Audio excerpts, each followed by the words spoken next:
दोस्तों, ये एक ऐसी समस्या होती है जो लड़कों के लिए एक बहुत बड़ा टेंशन होता है। वो ना तो ये बात किसी से शेयर कर पाते हैं और ना किसी को बता पाते हैं, ना किसी को बताने में कंफर्टेबल होते हैं और कदम-कदम पर उन्हें बेइज्जती झेलनी पड़ती है। लोग मज़ाक उड़ाते हैं, लोग चिढ़ाते हैं। तो लड़कों के लिए ये बहुत बड़ी समस्या होती है और इसके बारे में मैं आज के वीडियो में थोड़ा-सा खुल कर के बात करूँगा।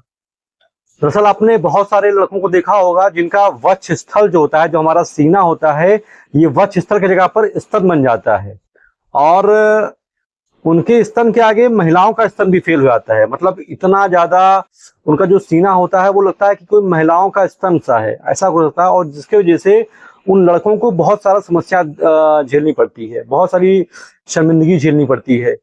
तो आखिर इसके पीछे का रीज़न क्या है, ये होता क्या चीज़ है, इसके बारे में थोड़ा बहुत आपको आज बताता हूँ।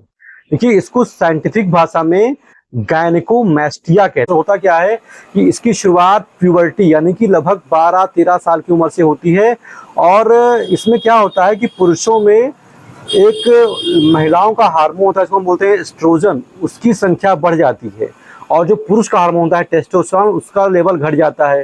तो जो पुरुष का टेस्टोस्टेरोन घट जाता है और महिलाओं का जो हार्मोन होता है वो बढ़ जाता है, तो क्या होता है कि जो हमारा वक्ष होता है, वक्ष स्थल, वो स्तन बन जाता है। वहाँ पर एक्स्ट्रा फैट आ जाते हैं लड़कियों की तरह और वो देखने में स्तन टाइप का लगता है, जो वाकई में एक लड़के के लिए काफ़ी बड़ी शर्मिंदगी का रीज़न बनता है। लोग मजाक उड़ाते हैं, चिढ़ाते हैं, मैं समझ सकता हूँ बात को। इसको बोलते हैं गायनेकोमैस्टिया और ये हमारे शरीर में एस्ट्रोजन के लेवल के बढ़ जाने की वजह से होता है। अब अगर बात करूँ उसके कारण की, तो देखिए इसका बेसिकली 3 कारण होता है। रीज़न क्या होता है, बचपन से ही आपके शरीर में कुदरती एस्ट्रोजन की मात्रा बढ़ जाए और टेस्टोस्टेरोन की मात्रा घट जाए तो ये हो जाएगा। दूसरा, अगर आप कोई दवाइयाँ खाते हैं जिसमें जो एंटी एंजाइटी, जो नींद की दवाइयाँ होती हैं, घबराहट की दवाइयाँ होती हैं, लंबे समय से खा रहे हैं तो भी समस्या हो सकती है। अगर आप कोई स्टेरॉइड खा रहे हैं लंबे समय से तो भी समस्या हो सकती है। अगर आप मेटोक्लोप्रामाइड यानी कि उल्टी दवा खा रहे हैं तो भी हो सकती है।